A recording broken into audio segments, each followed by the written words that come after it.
Welcome, all of you.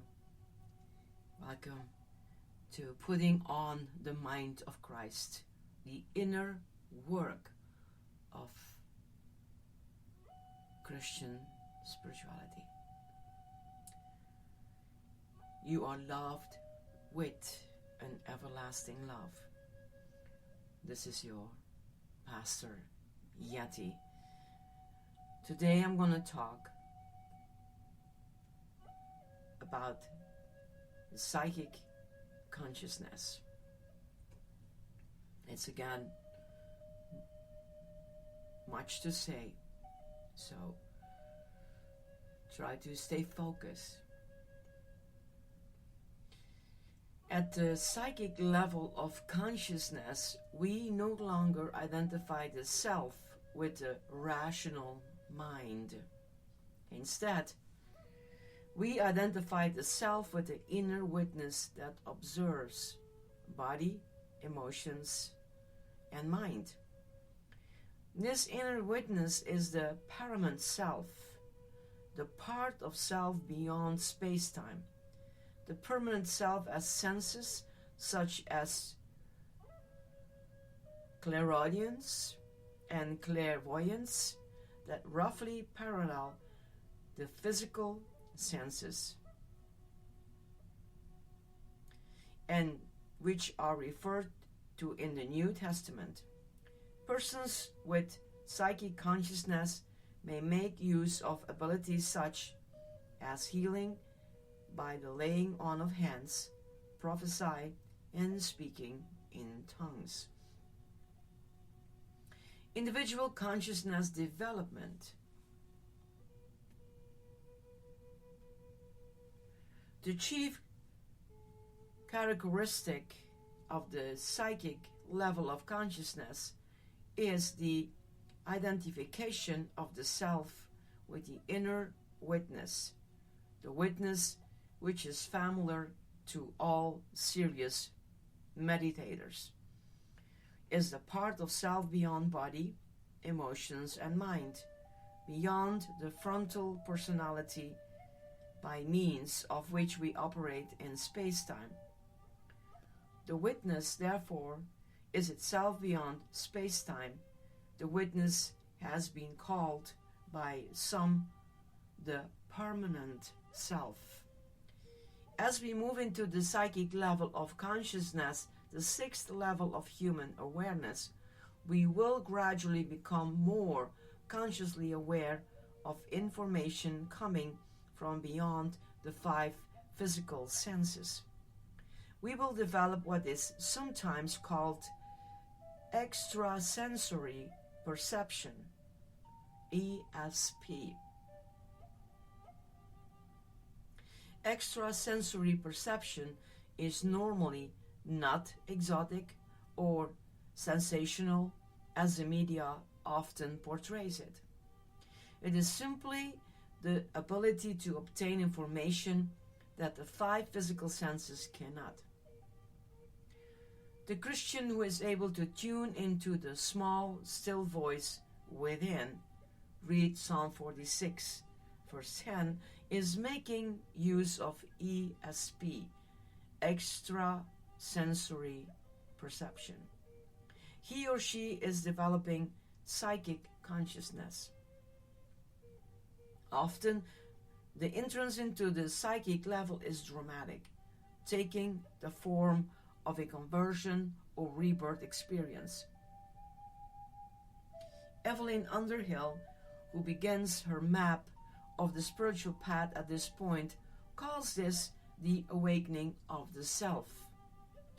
All conversions entails the abrupt or gradual emerging of intuitions from below the threshold of consciousness, the consequent remaking of the field of consciousness, an alteration of the self's attitude to the world. But in the mystic, this process is raised to the 9th degree of intensity. For in him it means that first emerges of that passion for the absolute. Those to whom it happens often enough are already religious, sometimes deeply and earnestly so. Underhill's point is that the person has now awakened to the deeper part of self, the permanent part of self that transcends space and time. At this point on the path, we awaken to the energies of the physic or astral body. Later, at the subtle level, we will awaken directly to the energies of soul. From now on, we are directly in touch with those parts of self that continue after death, the permanent personality. In this deeper opening, a new, more intensive world opens before our eyes, a world that stretches to the infinite. At the psychic level of consciousness, we may begin to open regularly to those peak experiences that are often called nature mysticism or cosmic consciousness. For example, we may be lying on the beach gazing into the sunset when suddenly we are caught up in an awareness of openness and unity with the sea and sun, sky and sand. For those who wish to explore this nature mysticism aspect of psychic consciousness further, there is perhaps in America no finer example of this level than Ralph Waldo Emerson, 1803 to 82, who along with Henry David Thoreau and others was a founder of the Transcendentalist movement of the early 19th century. Emerson reacted against the materialism then coming to dominate American intellectual circles with its idea that we can contact truth only through the 5 physical senses. He also reacted against external materialistic religion with its reliance on rules, rituals, and other external observance. Emerson thought that through intuition we can contact the oversoul, our own inner divine self, and by doing so intuit the connection of all humans to each other and of humans with nature. Both he and Thoreau preached self-reliance, attuning to our one's inner truth, and marching to one's own inner drummer. The psychic or astral level, in contrast to the space-time universe of the physical body and the physical senses, which exist in the 3rd dimension, exists in the 4th dimension. Our astral bodies therefore transcend space. At the psychic level, we begin to be able to experience a knowingness that is not depending on the 5 senses or on being in the same space with a person or thing that is known. For example, we may experience instant connection with the mind of another, like we call it telepathy, across hundreds of miles. We may get the feeling that our mother is going to call from a distant state, perhaps even sensing in advance what mother has in mind to say. We may also begin in the dream state, especially to have out-of-body experiences, whereby we travel in our astral bodies to distant places, perhaps even seeing what others are doing or what is going on in those places. The astral body has always had this ability, but now we may become consciously aware of it.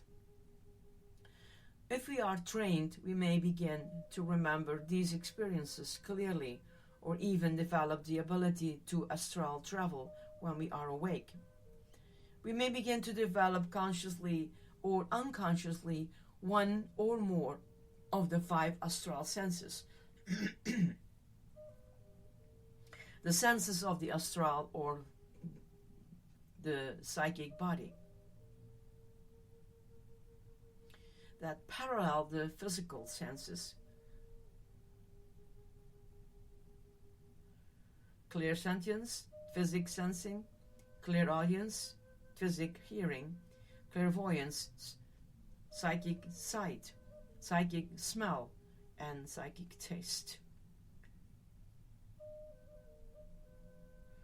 Clairsentience, for example, may allow us to walk into a business meeting and sense immediately who is in charge, whether there is any tension in the room, and, if so, between whom. It may also allow us to take the sense of a person who we have just met to let us know if the person is trustworthy, a possible friend, a possible lover, or someone to be avoided. It may allow us to sense the spiritual energy in a church or the negative energy in a dangerous place.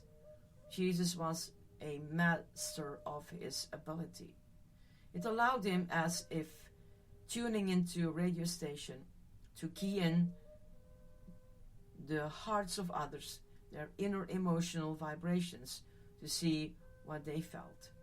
Matthew 12, verse 25. Clairaudience may allow us to hear telepathically. It may allow a composer to hear wonderful music in his head. Clairaudience also allows the voices of our own higher self, the voice of conscience, our guardian angels, our spiritual masters, and our various spiritual helpers and guides to come to us more clearly.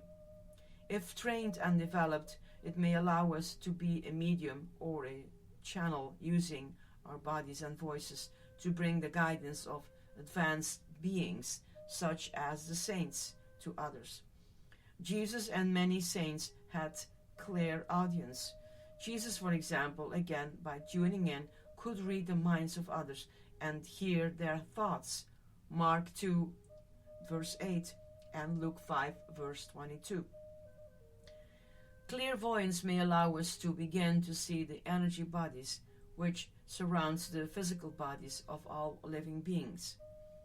This energy body, usually called an aura, is made up of energies that vibrates at a rate higher than the physical, because of the importance of the aura to many early Christians and increasingly to many seekers today.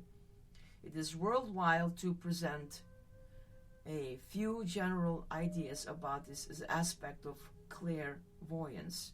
The human aura, or energy body, has several layers and is much larger than the physical body.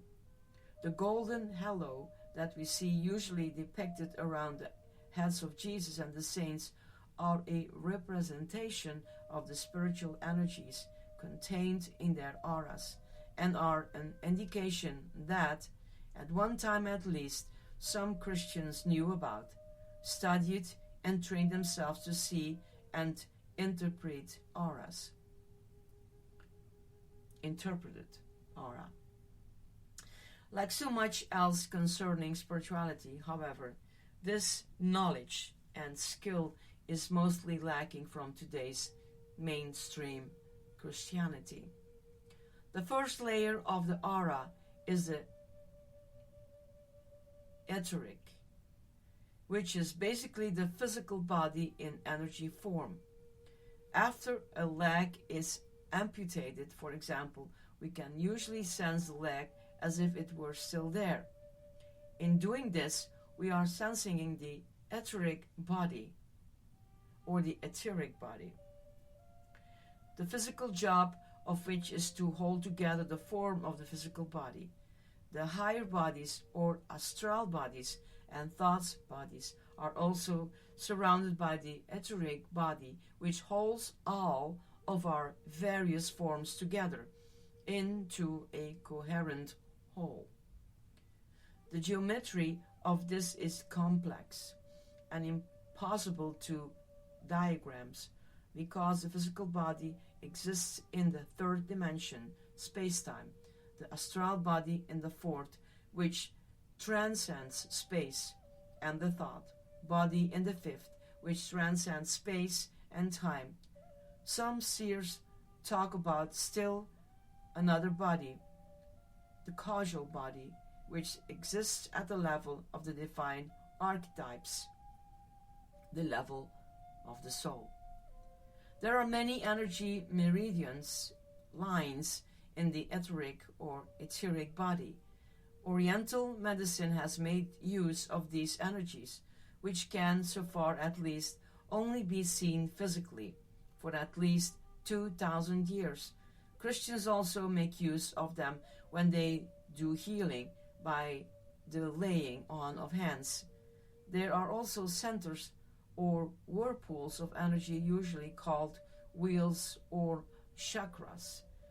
There are 7 principal chakras at the base of the spine, near the genitals, at the solar plexus, at the heart, at the throat, between the eyebrows, and at the top of the head. The base chakra maintains the integrity of the physical body. The heart chakra anchors the astral body, the third eye.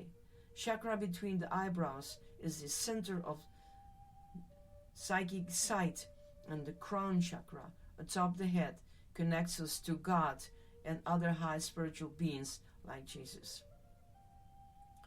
Though you could make an extremely rough and oversimplified diagram of our various bodies, as if one enclosed the other, like Russian dolls that have dolls inside them and dolls inside of them. The various bodies, which are in different dimensions, actually interpenetrate each other. Interpenetrate. Wrong word. Interpenetrate each other. The second layer of the human aura is the astral or physic body, psyche body. Physic and physical is close to one another, right? So sorry. The emotional body. The astral body exists on the astral plane, the fourth dimension, which is also the plane of dreams. Dreams are astral phenomena. When we dream, we are operating on the astral plane. With respect to the emotional body, negative emotions, relatively speaking, vibrates at very low, heavy frequencies, while positive emotions vibrates faster and are lighter. Joy has a much higher and faster vibration, for example, than sadness or fear. Negative emotions can produce diseases in the physical body because emotions that exist in the astral body generally seek expression in the physically. Positive emotions, on the other hand, generate physically well-being. In fact, our spiritual body were created this way, as a perfect expression in physical form of our astral bodies. Our souls created our physical bodies by means of first our thought bodies and then our astral bodies, using those bodies as intermediaries. Christians are accustomed to thinking that we have a soul. That's getting it backwards. The soul, which is individuated spirit, is the real me. We as human personalities with minds, emotions, and body do not have souls. The soul has us. The soul is the eternal living reality or principle that creates, gives life to, and sustains all 3 bodies of the personality, the physical, astral, and thought bodies. The next layer of the aura is the thought body, which exists in the 5th dimension, where not only space, but time is transcendent. Some physics see the thought body as the upper floor of the astral body rather than as a separate third body, with the emotional body being the lower floor. In the thought body, the vibrations are faster still. Thoughts vibrate much faster than emotions and are much more powerful. Everything that exists or is created on the physical plane of space-time first exists as a thought on the thought plane. Then it exists with accompanying emotions in the astral plane. And finally, it becomes physical.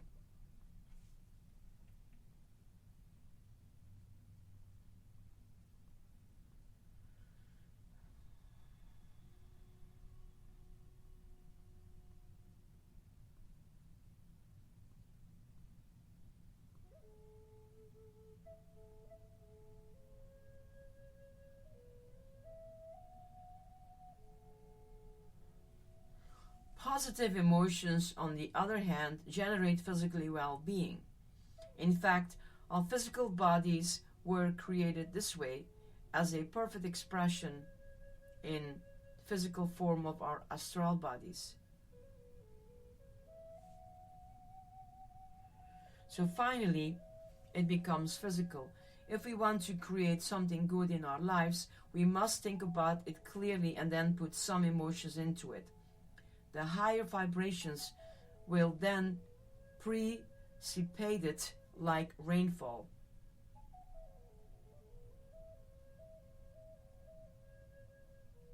Out of the astral plane into the physical plane and manifest what we want, even if it's only moving our body to get a glass of water. The art and science of this kind of manifestation is one part of the science of prayer, as practiced in the early church, a science well known to Jesus and his disciples, but again virtually absent in mainstream Christianity today. It was how, for example, Jesus multiplied loaves and fish, Matthew 14:16-21. As the sign of the loaves and fish showed, Jesus was such a master of this ability that he could literally manifest things out of thin air. A good description for both the plane of thought and the astral plane. To return to our discussion of psychic consciousness, the second spiritual art and science known to Jesus and to many in the early church was healing by the laying on of hands. Luke 13:13. This uses thought and astral vibrations, using the healer's thoughts and emotions and any psychic ability. The healer has to pick up and transmit the healing vibrations of higher spiritual beings. To heal the sick person's astral and or physical bodies at the places the healer sees or feels are diseased. Once the patient is healed of negative thoughts and emotions, this healing will automatically heal the corresponding dependent parts of the physical body, provided the sick person doesn't invite negative energies to return. Matthew 12:43-45. If a person of extremely high vibrations at the causal level were to transmit his or her vibration, for example, by the laying on of hands, to a person who is vibrating at a much lower level, at the mythic level, the recipient would probably have an instant nervous breakdown, a blood pressure surge sufficient to cause a stroke or some other such calamity. Fortunately, there are natural circuit breakers that prevent such transmissions. People who fall out in the spirit lose consciousness by fainting at the touch of a healer or at an intense spiritual exercise. Do so because of circuit breakers. Their bodies, emotions, and our minds can't take in the high energies beyond a certain point, so they pass out. I am not saying that this is the only thing producing this effect. It may also be that the high vibrations relax the person so much that this too prevents them from staying on their feet.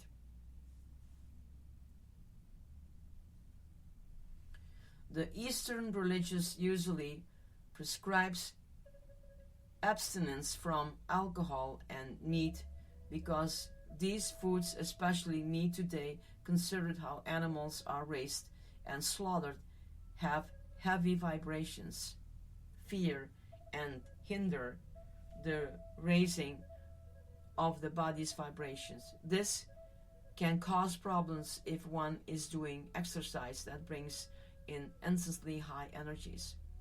Jewish, Muslim, and Christian traditions have had similar restrictions, which now, in the case of Christians, are more honored in the breach than in the practice. A third spiritual art and science practiced in the early church, but now largely lost except in some marginalized Christian churches like the Pentecostals, was that of prophecy. 1 Corinthians 12 verse 8. Prophecy is also a psychic level phenomenon.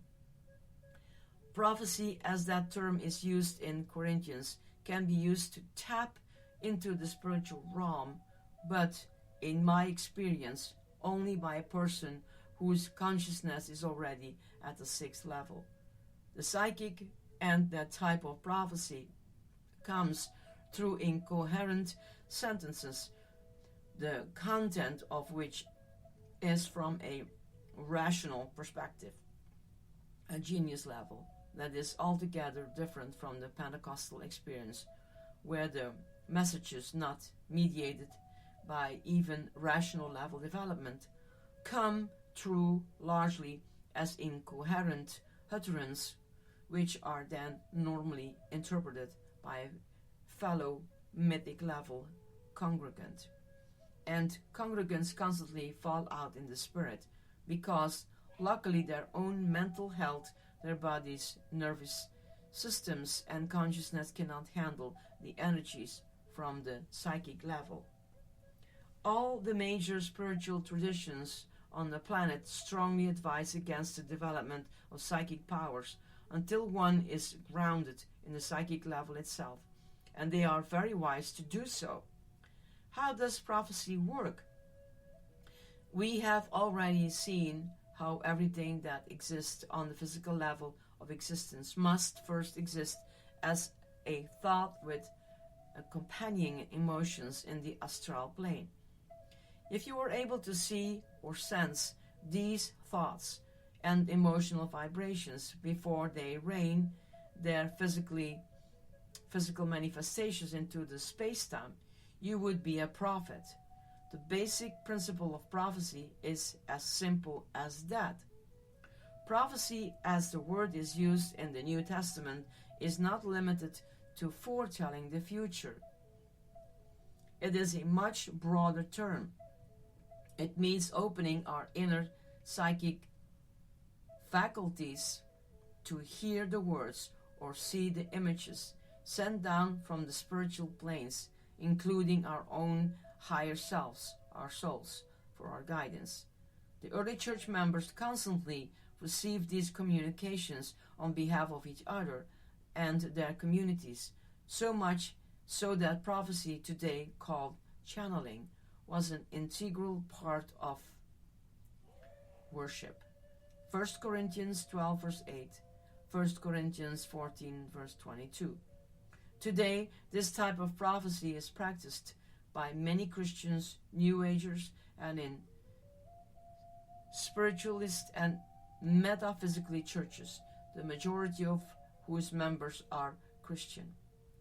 By not making use of this psychic ability and by relying physically on the reasoning mind, mainstream Christianity is handicapping itself seriously and unnecessarily, and is depriving its membership of worldwide spiritual guidance. Speaking in tongues, which was also much practiced in the early church and is still practiced by some Christian denominations today, is another psychic phenomenon that makes use of the astral body. 1 Corinthians 12 verse 10. I will have more to say about speaking in tongues in a further chapter. So this is not intended to explore in detail the nature of the astral body or the astral plane. Just as the astral body is much larger than the physical body, so the astral plane is much larger than the physical universe, and both are every bit as fascinating, as complex as their physical counterparts. It will take hundreds more years, in all likelihood, for the human race to master even the basic of these subjects. As far as the spiritual path to the kingdom of heaven is concerned, as always, it is not necessary to master the psychic level of consciousness. Basic competence will do, nor are specific psychic skills or specific psychic experiences, which can happen to anyone at any level at any time, important.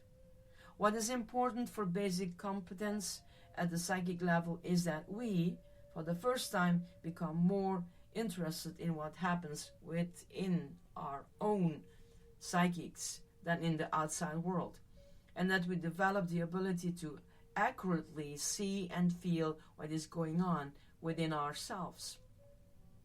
What is important is that we become what Christian traditions calls contemplatives, that is, serious meditators.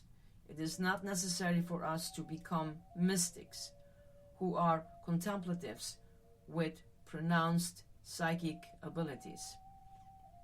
At the physical level, let's say it wrong again. At the psychic level, the Christian turns within in a more radical way than previously. We identify ourselves, or I, with the inner witness who observes mind, emotions, and body, and we become skilled at watching ourselves dispassionately from the witness vantage point. This witnessing is meditation, even if no specific meditation techniques is practiced.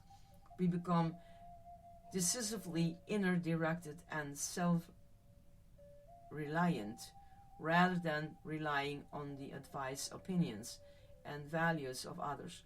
We learn to listen to the still small voice within before making decisions, learning in this way to pray always. We become sensitive to the message of the soul or higher self. Because the soul itself is pure spirit and formless, this message are often transmitted to us through the symbols, sounds, and feelings at the astral plane. One of the primary purposes of dreams, for example, is to convey symbolically the message of our souls in a manner that, with training, can be then consciously interpreted by our everyday consciousness level selves. The Bible has dozens of examples of messages from spirit beings sent by dream. In a dream, Joseph was told it was all right to marry Mary, Jesus' mother, Matthew 1 verse 20. Another dream told him to take the Christ child and flee to Egypt, Matthew 2 verse 13.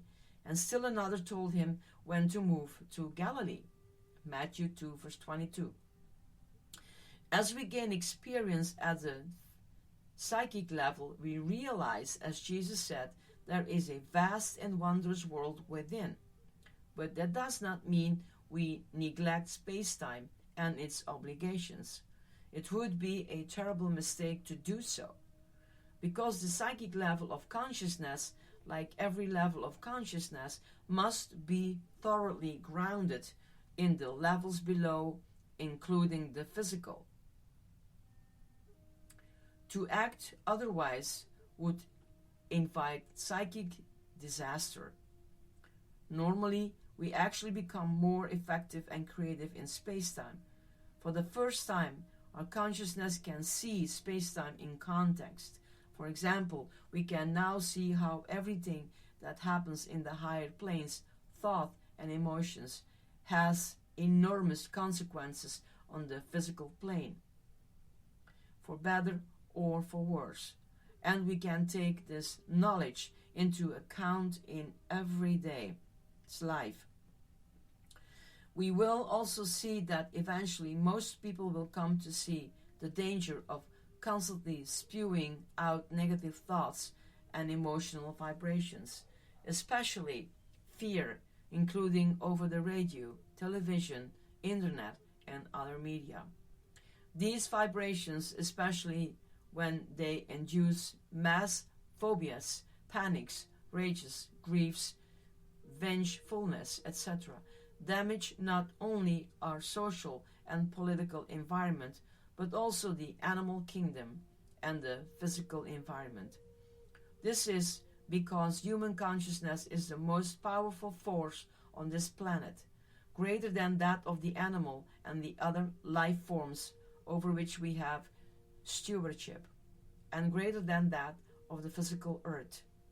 Our mental and emotional storms, therefore, have negative manifestational consequences for these other beings and for the planet itself. Putting aside the wonders of the psychic world, if we intend to consciously realize the kingdom of heaven before the end of our lifetime, we are best advised not to waste time at the psychic levels or get lost in all its fascinating aspects, and lost we can easily get. There are also dangers at the psychic levels, so much so that it is best not to dabble in this realm, such as with the use of Ouija boards or the unguided use of mind-altering drugs. The lower astral regions are filled with extreme darkness and negativity. They are the locations of hell, in fact. There are many hells of various types, each more hideous than the last. These regions are repulsive and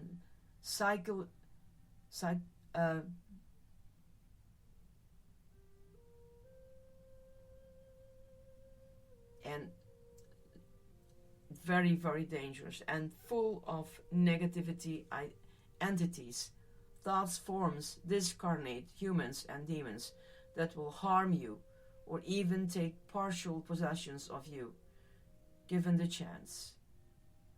By partial possessions, I mean that if they find a damaged part of our emotional body that vibrates similarly to their own vibrations, they may become magnetically attached to that part, with the result that we thereafter have to contend not only with our own emotional damages, but also with theirs.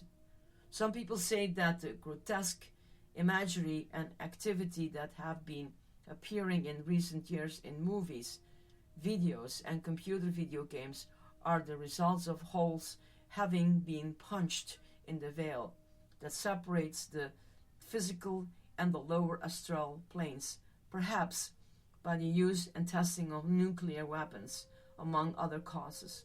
Whatever the reasons, artists with psychic ability are now more easily tapping into these realms and using them to create such things as violent pornography, video games, and movies. It is an unwholesome development, and it is the dark side of the recent general rediscovery of the psychic abilities and the astral realm. In addition to the dangers I just said, there is a case to be made that much of what we call schizophrenia, a serious mental disorder that usually appears from late adolescence to early adulthood, is caused by physically opening up into the astral plane and sometimes communicates with the beings who live there, before there is sufficient ego development to handle these tremendous, and for the rational ego, tremendously confusing energies. All the major spiritual traditions advise serious spiritual seekers not to tarry out the psychic level, but to keep moving on the path. Paul gives this advice to the Corinthians. These early Christians were meditating and developing and using their psychic abilities in many ways. But they became proud, boasted of their abilities, grew jealous of each other's gifts, and neglected to keep their eyes on the still higher spiritual levels of consciousness. So, Paul wrote to them, "There are different kinds of spiritual gifts, but the same spiritual gifts Spirit gives them. There are different ways of serving, but the same Lord is served. One and the same Spirit gives faith to one man, while to another man he gives the power to heal. The Spirit gives one man the power to work miracles, to another the gifts of speaking God's message. To one man he gives the ability to speak in strange tongues, and to another he gives the ability to explain what we said. But it is one and the same Spirit who does all this. All of you then are Christ's body, and each one is a part of it. They are not all apostles or prophets or teachers. Not all have the power to work miracles, or to heal diseases, or to speak in strange tongues, or to explain what is said. Set your hearts then on the more important gifts. Best of all, however, is the following way. I may be able to speak the language of man and even of angels, but if I have not love, my speech is no more than a noisy gong or a clanging bell. I may have the gifts of inspired preaching. I may have all knowledge and understand all secrets. I may have all the faith needed to move mountains, but if I have not love, I am nothing." Corinthians 12, 4, 5, 9, and 11, 27, 29, and 31, and Corinthians 13, 1 Corinthians 13, 1 and 2. Paul told the Christians to keep moving on the path, to strive outward, to come into love, the Christ consciousness of the spiritual level, because otherwise their psychic gifts and practices will be in vain. A little more, we're almost close to the end. Cultural consciousness development. At the cultural level, the psychic level of consciousness was normally the very highest level, the elite of humanity, in terms of consciousness, achieved in the ancient world. In fact, it can be said that the psychic level was the true glory of the ancient world. All over the world, psychic oracles, normally after years of intense, difficult training, advised their governments, from the courts of the Chinese and Roman emperors and Egyptian pharaohs to the famous oracles at Delphi in Greece and the court of the Jewish kings in Jerusalem. There was a Jewish school for prophets on Mount Carmel, and there were many renowned centers of psychic healing dedicated to Asclepios in Greece. Even tribal cultures reverted their psychic healers, medicine men and women, shamans from the Native American tribes to the European Celts, to tribes of Africa and Siberia. The spiritual master Don Juan Matus, the Yaqui teacher of the late Carlos Castaneda, tells of the stupendous psychic achievements of Native American sorcerers. His word for psychics before the arrival of Columbus. He thought Castaneda and others many psychic abilities, which he called the abilities of the second intention. Don Juan's third intention, he said, was the goal of his seer's path, in contrast to second attention, a label Don Juan's third attention, the causal and non-dual levels in here. In other words, the third attention is seeing at the spiritual level, whereas the second attention is seeing at the psychic levels. As we have seen, the early Christians were also keen and developing psychic abilities as part of their efforts to follow Jesus and his disciples, but it was not to last. Once Christianity degenerates into a religion operating at the mythic level, all such abilities became suspect. Many Christians regarded those with psychic powers in exactly the same way the Pharisees regard Jesus, as having abilities that came from the devil. Matthew 12, verse 24. Scarcely 100 years or so after Jesus' death, St. Clement of Alexandria wrote, "Another consideration shows us clearly how much of this early teaching has been lost. The Church now devotes herself solely to producing good men, and points to the saints as her growing glory and achievement. But in the older days, she claimed to be able to do much more than that. When she had made a man a saint, her work with him was just beginning. For only then was he fit for the training and teaching which she could give him then, but not now, because she has forgotten her ancient knowledge. Then she had 3 definite stages in her course of training: purification, right living; illumination, visions of the kingdom; and perfection, the direct experience of God. So began a long period during which mythic Christianity persecuted many whose consciousness had attained the psyche levels. Tens of thousands in Europe alone, mostly women, were burned as witches. The same harshness was often applied to tribal medicine men and women wherever mythic Christianity sent its missionaries. St. Joan of Arc, whose reputation has been rehabilitated, was one of thousands of spiritually advanced persons who were condemned and executed by Christianity.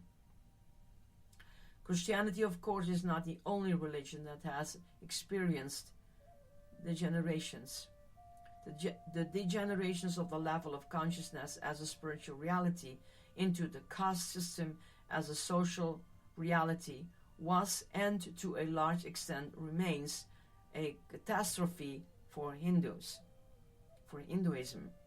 All religious movements tend to regress after the death of their higher consciousness founders as a religious community, or other spiritual movements, is taken over by persons of lower consciousness.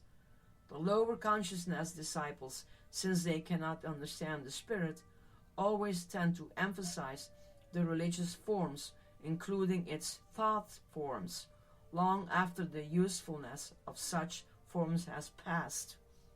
Christianity would never have survived until now without the periodic reforms under the guidance of Jesus, of the saints, and others with higher levels of awareness.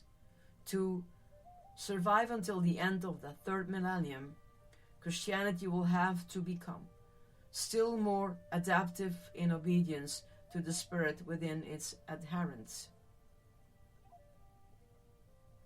Today, just as the consciousness of many educated Christians is rapidly advancing to the 5th level of vision,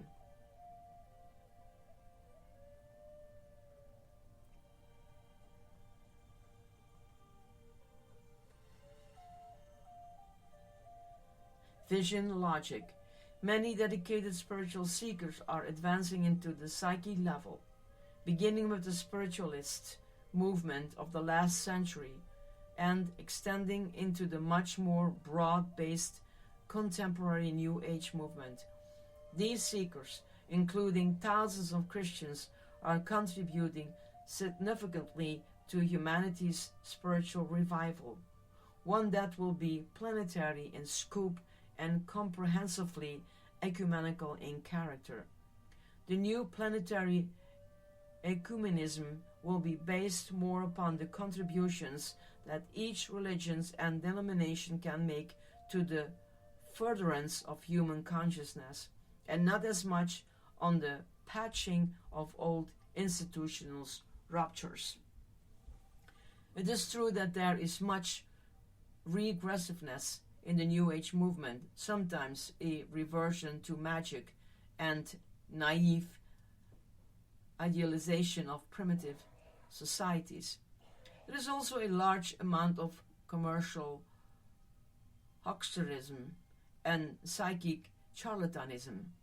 There are also New Agers who imagine themselves specially chosen by God to save the world by means of some new revelations. Be aware. Protect. Even God says that. In addition, there is a fair amount of low-grade channeling, the type that sees calamities occurring everywhere, with California and New York City usually cast in the role of Sodom and Gomorrah. There is a large undercurrent of puritanical, anti-city, anti-technology sentiments still extant in American spirituality. Some New Agers of this type often mistranslating high-level transformational energies as physically ones. Seem more interested in seeing San Francisco leveled by earthquakes and washed out to sea than in recognize the work of the Spirit in the wondrous spiritual transformations that have swept the former USSR, Eastern Europe, South Africa, and elsewhere. I am not suggesting, however, that all predictions of calamities be rejected out of hand. Some can be genuine prophetic warnings. Some calamities could happening absent sustained spiritual growth by a sufficient number of humans.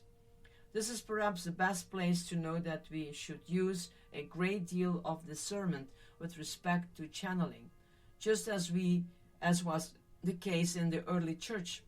Some channeling or prophecy is sounder than others. Much depends upon the level of spiritual development of the channeling and on the level of spirit tuned into. Genuine spiritual teachers, those with the Christ consciousness, are not in the business of satisfying idle curiosity. They never disrespect human freedom by telling people what to do, nor are they usually concerned with either world's events or everyday matters, except to use such events to make a spiritual point. And finally, they will never say anything incompatible with the core teaching of the great religions. Despite all the faults that I have just listed, however, the New Age movement also contains a great amount of genuine spirituality. There are thousands of serious spiritual seekers, and, as Jesus said, those who truly seek will truly find. Matthew 7, verse 7 and 8. There are many gifted healers and many channelers who are genuinely in touch with the higher spiritual realms. Powerful, high levels, spiritual transformation are occurring at New Age events held by genuinely spiritual persons.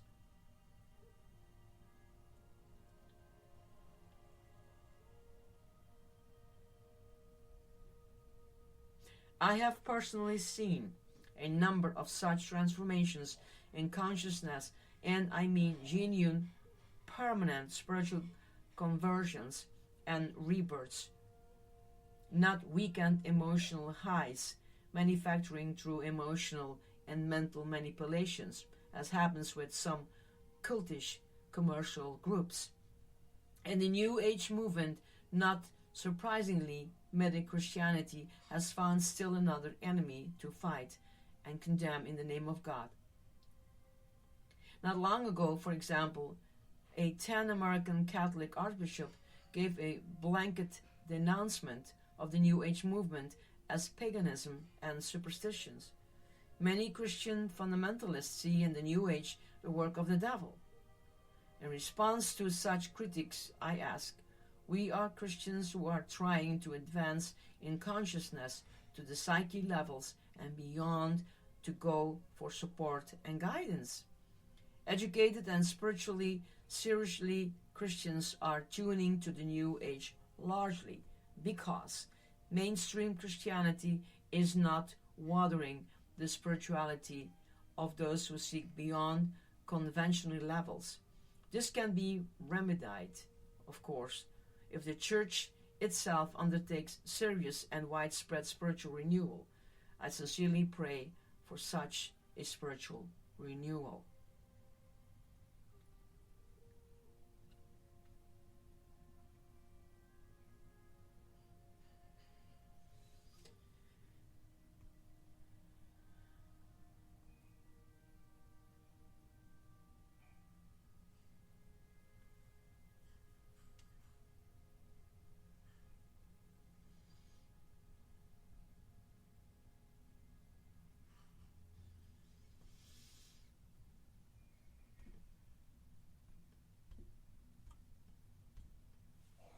So I hope you bear with me. This was quite something. But I hope that it will help you. And please re-listen to it. It opens so much. And we need to be aware before we judge. What some people do. Their actions. And I mentioned the negative too. What is really wrong, to dig in. So, there is always a danger. Putting on the mind of Christ is coming to a level that Jesus, who is the master teacher, will open by the Holy Spirit our eyes that we can see deeper, that He will help us to evolve our consciousness. I'm going to stop talking now.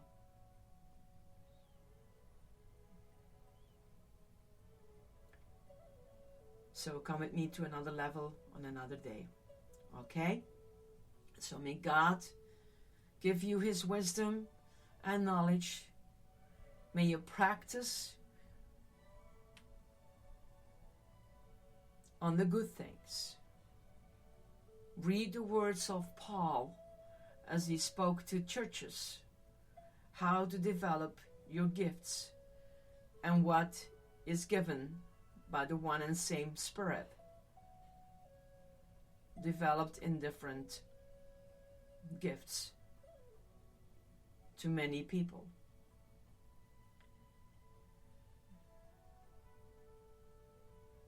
May God bless you and protect you. May He keep you from all harm. And may His light shine upon you. I pray this in Jesus' name. Amen. God bless. And bye-bye. This is your Pastor Yeti.